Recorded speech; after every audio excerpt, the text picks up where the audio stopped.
Hey guys, welcome back to a brand new video. So today I'm going to be showing you guys how to budget your money. So budgeting is extremely important because if you don't control or manage your money in some kind of way, it's going to control you. So I'm going to go ahead and show you guys how I do this on Excel. So I hope you guys enjoy and just keep on watching. So basically, using Excel is pretty simple. I'm not gonna lie, I don't do anything crazy. The most that I do is I pretty much form boxes using borders. So I do things like this, or like making some of the boxes thicker or coloring them. So I really don't do anything crazy with these boxes, but I do use them when I build my budget.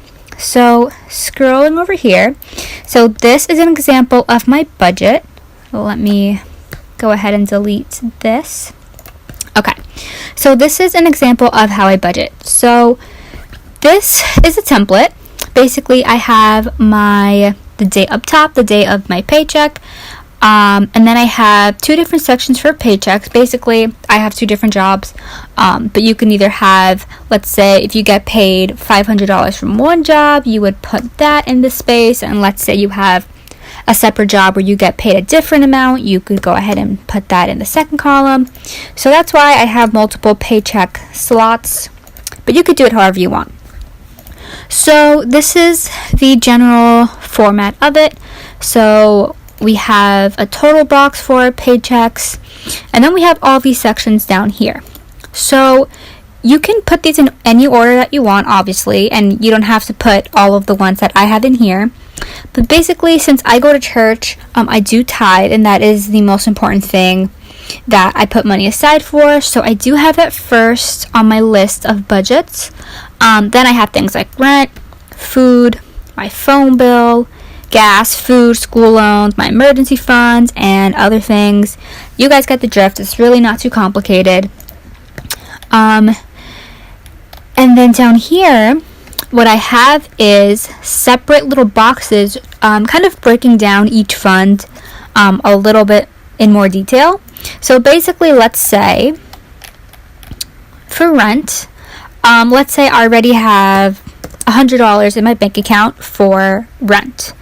And then for my paycheck, I got paid a certain amount that I'm putting towards my rent. I would put that in this box here. And then let's say I'm putting a certain amount towards utilities. I'm putting that here. And basically all of the amount is going to add up in this box here. And yeah, that's just going to let me know how much money I have for rent. So let me go ahead and copy this because I want to keep this template blank.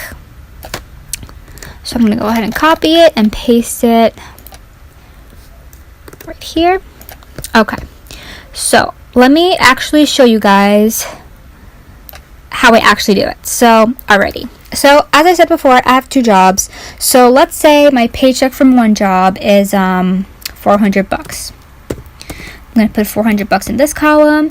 And let's say my paycheck from the second job is $500. So, I'm going to do that. Now, what I'm going to do in order to total my two paychecks is I'm going to go to the total box. I'm going to put the equal sign, and I'm going to say this box plus this box, and I'm hitting the enter key on my keyboard, and it's going to give me a total. So now we see that we have our two paychecks combined. So next, what I'm going to do is I'm going to start, basically let me do this to make it easier. So our leftover cash is our cash that we can use for anything, right? And so we want to know how much money we have left over after we've budgeted all of our money. So what I'm going to do is I'm going to say for the leftover box, we're going to say hit the equal sign, and we're going to say the total, and we're going to add each of our separate funds.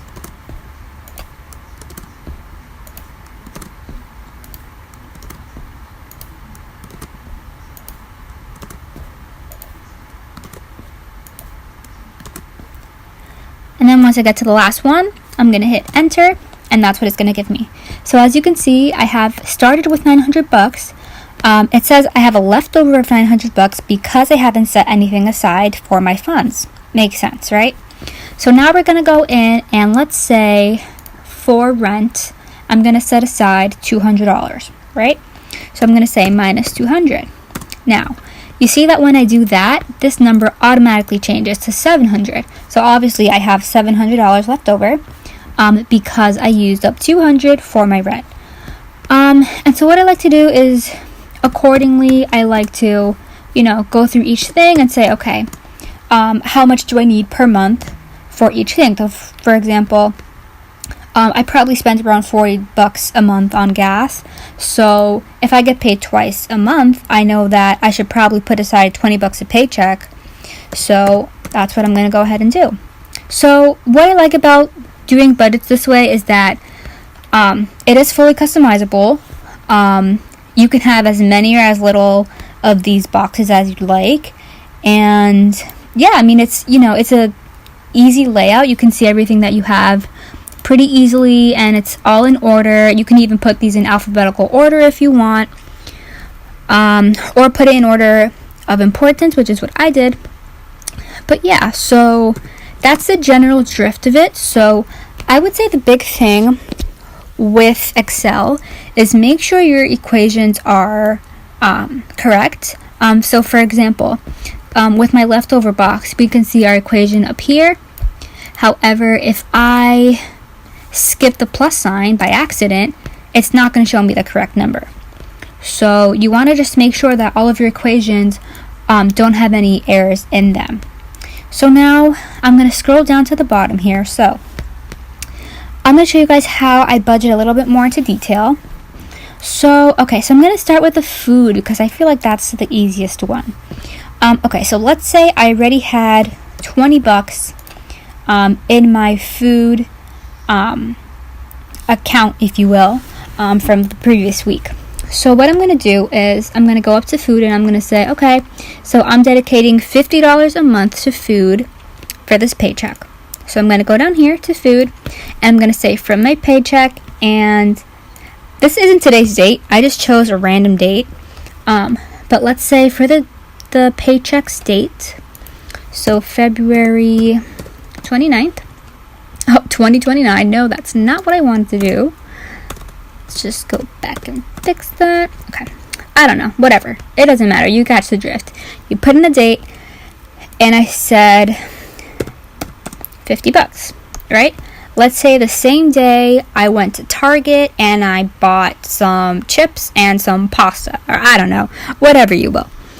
And so what I would do is I'd say, okay, well, this day I went to Target, February 1st or whatever date it is, and and I spent $30 at Target, right?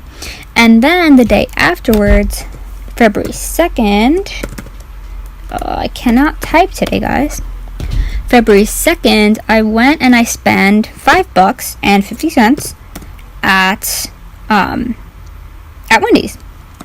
So what I'm going to do is I'm going to make my equation in order to see how much money I have left, right? Makes sense. It's pretty darn simple. So again, I'm going to click my total box, hit the equal sign, and I'm going to say this box, which is my amount that I already have, plus sign, what I'm inserting for my paycheck, plus sign, what I spent at Target, plus sign, what I spent at Wendy's, enter. And now you're going to see that I have $34.50 left over after all of that. So basically, I like to do my budgeting this way because, like I said, it just helps keep me organized with, I get to see exactly what I'm spending and what I'm spending it on.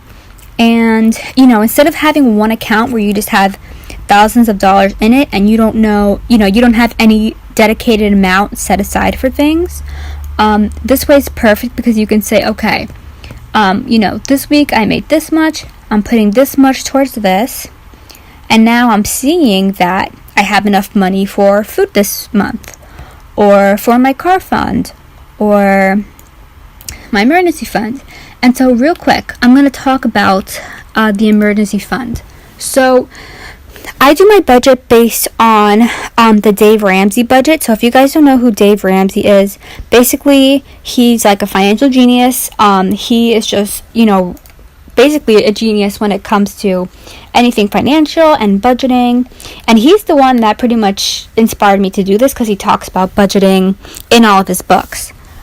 And he states how it's so important to have an emergency account. Just because you literally never know when you're going to have an emergency. And an emergency is like, something more serious. It's not like a flash sales going on at Hollister and you want to buy, a new shirt. Like, no. An emergency being your car breaks down and all of a sudden you need money for a tow.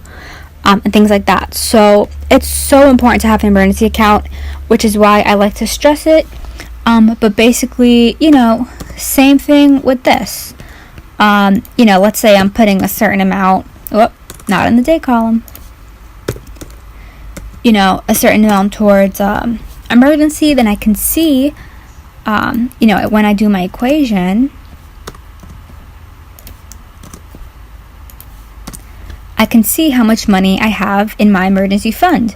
So that, let's say I'm, driving to the city and my car breaks down and I need a tow and it's $400 for the tow. I already know, okay, I have $600 in my emergency fund. Therefore, I have enough money to pay the tow. So this method really just helps keep you organized and honestly helps keep you sane, because it just saves you so much trouble. So one of the things I forgot to mention earlier was that you do want to make sure that your cells are set to an accounting setting. So if you look up here, you can set a cell to different settings. So I click a cell, just any cell, and it says general. Now I go to these cells and it says accounting, because we're dealing with money, right? So you can either do number or accounting or currency. But yeah, so it's important to do that just because, you see the money sign, and when you're working with money, it's just easier to do it that way. So yeah, that is pretty much it for my budget. And then lastly, I like to make some of them colored just to kind of divide the sections up a little bit and to just make it easier to see, make it a little cuter, more personalized.